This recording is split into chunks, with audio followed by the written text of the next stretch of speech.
जय श्री राम। श्री रामचरितमानस के लंका कांड में हमने सुना कि रावण का पुत्र प्रहस्त ने रावण को बहुत तरह से समझाया, लेकिन रावण फिर भी नहीं माना।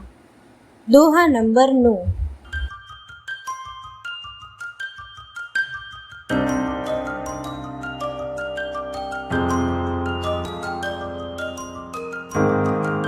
नारी पाई फिर जाहि जो, तो न बढ़ाई अरारी। नाहित सन्मुख समर मही, तात करिय हठि मारी।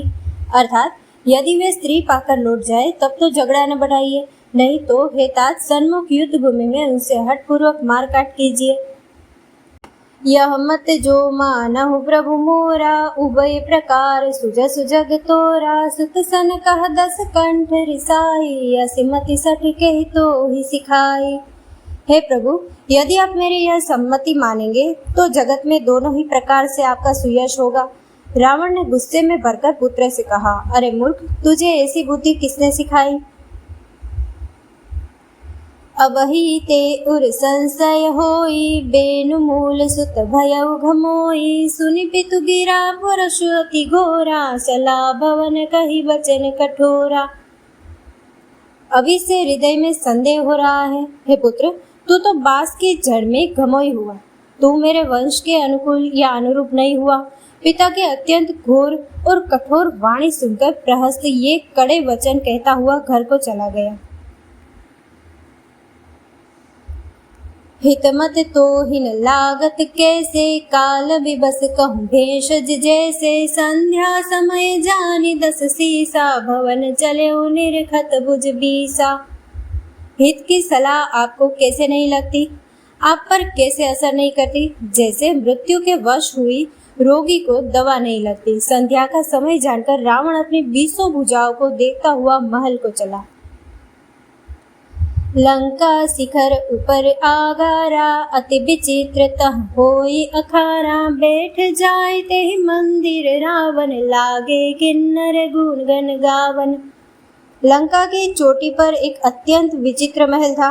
वहाँ नाच गान का अखाड़ा चलता था। रावण उस महल में जाकर बैठ गया। किन्नर उसके गुण समूहों को गाने लगे।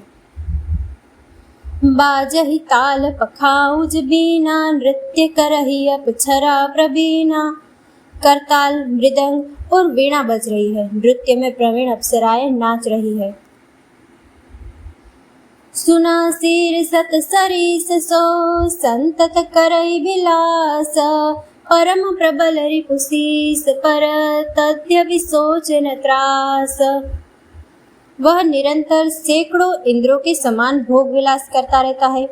यद्यपि श्री राम जी सरिका अत्यंत प्रबल शत्रु सिर पर है, फिर भी उसको न तो चिंता है और न डर ही है। इहाँ सुबेल सैल रघुवीरा, उतरे सेन सहित अति भीरा। शिखर एक उतंग अति देखी, परम रम्य सब शुभ्र विशेषी। यहाँ श्री रघुवीर सुबेल पर्वत पर सेना की बड़ी भीड़ के साथ उतरे। पर्वत का एक बहुत ऊंचा, परम रमणीय, समतल और विशेष रूप से उज्जवल शिखर देखकर तह तरु किसलय सुमन सुहाए। लक्ष्मण रचि निज हाथ डसाए, तापर रुचिर मृदुल मृग छाला। तेहि आसन आसीन कृपाला। वहाँ लक्ष्मण जी ने वृक्षों के कोमल पत्ते और सुंदर फूल अपने हाथों से सजाकर बिछा दिए। उस पर सुंदर और कोमल मृगछाला बिछा दी। उसी आसन पर कृपालु श्री राम जी विराजमान थे। प्रभु कृत शीस कपीस उछंगा, बाम दहिन दिस चाप निशंगा। दुह कर कमल सुधारत बाना, कह लंकेश मंत्र लगी काना। प्रभु श्री राम जी वानर राज सुग्रीव की गोद में अपना सिर रखे हैं। उनकी बाईं ओर धनुष तथा दाहिनी ओर तरकस रखा है। वे अपने दोनों कर कमलों से बाण सुधार रहे हैं। विभीषण जी कानों से लगकर सलाह कर रहे हैं। बड़ भागी अंगद हनुमाना, चरण कमल चापत विधि नाना। प्रभु पाछे लक्ष्मण बिरासन, कटि निशंग करबान सरासन। परम भाग्यशाली अंगद और हनुमान अनेकों प्रकार से प्रभु के चरण कमलों को दबा रहे हैं। लक्ष्मण जी कमर में तरकस कसे और हाथों में धनुष बाण लिए वीरासन से प्रभु के पीछे सुशोभित है।